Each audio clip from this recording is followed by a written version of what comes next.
Hey, welcome to Airailimages video magazine number 37. I'm Fred Johnson, and I'll be your host.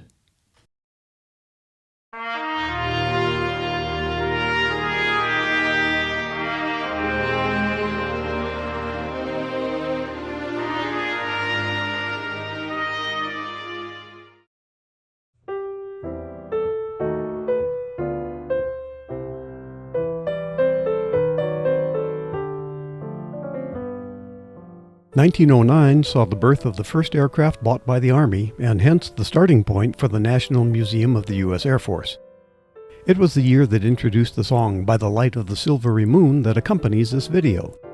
William Howard Taft was inaugurated as the 27th President of the United States. Construction began on the Titanic. Louis Blériot made the first flight across the English Channel in a heavier-than-air craft. The Wright 1909 military flyer became the first military heavier-than-air flying machine. Upon purchase by the Signal Corps for $30,000 on August 2, 1909, the U.S. Army designated the Wright flyer as Signal Corps Airplane No. 1, and it remained the only Army airplane for nearly 2 years. Pioneering Army aviators learned to fly the Wright military flyer at College Park, Maryland, and Fort Sam Houston, Texas. By March 1911, after several crashes and repairs, the Army retired Signal Corps No. 1. It was given to the Smithsonian Institution that year. It is now on exhibit at a National Air and Space Museum facility in Virginia. The airplane in this video, at the National Museum of the U.S. Air Force in Dayton, Ohio, is an exacting reproduction constructed by museum personnel back in 1955. It is equipped with an engine donated by Orville Wright, and chains, sprockets, and propellers donated by the heirs of the Wright estate.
A 1963 photo captures Southern Railway No. 1401 in the museum's Railroad Hall. This 1926 passenger steam locomotive participated in the funeral train carrying President Franklin Roosevelt's body from Warm Springs, Georgia to Washington, D.C. in April 1945. In 1942, No. 1401 tipped on its side after a collision with a stalled truck. Could that be the reason for the evidence of heavy hammering to straighten the footboards on the pilot? This 1977 photo captures the feeling of a 19th century exhibition with the narrow gauge 440 No. 3 of the Santa Cruz Railroad, part of the Smithsonian collection. The John Bull, probably photographed in the Smithsonian in the 1920s, was built in 1831 and is one of the oldest steam locomotives in America.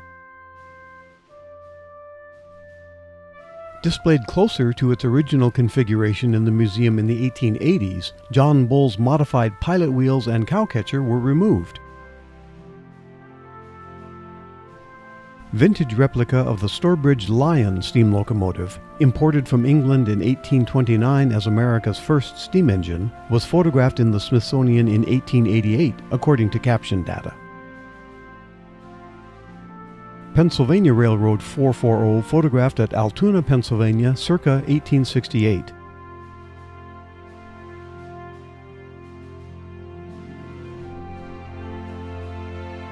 Low-slung 460 number 43 of the Pennsylvania Railroad seen at the Altoona repair shops circa 1868.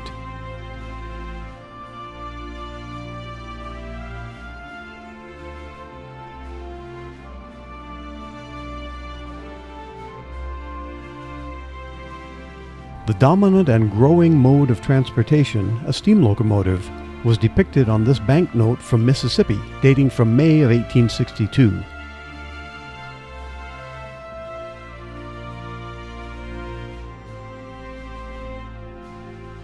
Titled An Artist's Excursion, this photo, circa 1858, was made at St. John's Run, near Berkeley Springs, now in West Virginia. This was a popular spa and recreational area. The Smithsonian houses collections of vintage photographs like this.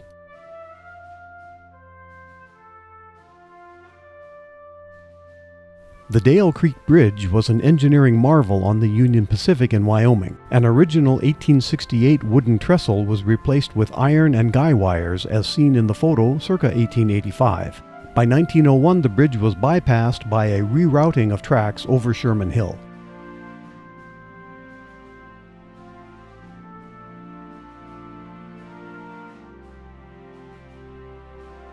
Everyone came to be photographed with this impressive logging train in 1885.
Air Corps films of an Army Jeep, once ready to be scrapped, but rescued from the junk pile by 2 soldiers of the 9th Service Squadron on Morotai Island.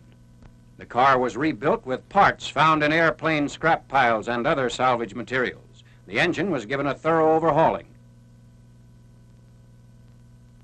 The streamlined hood is a section of a P-47 belly gas tank. The fenders were once P-38 belly tanks. The radiator grill is made of 50 caliber ammunition track. Bumpers are of aluminum Bombay braces. Doors are of aluminum sheet metal. Wind deflectors are plexiglass. The top is of canvas duck. This redesigned and reconstructed Jeep is now the most popular vehicle on the island.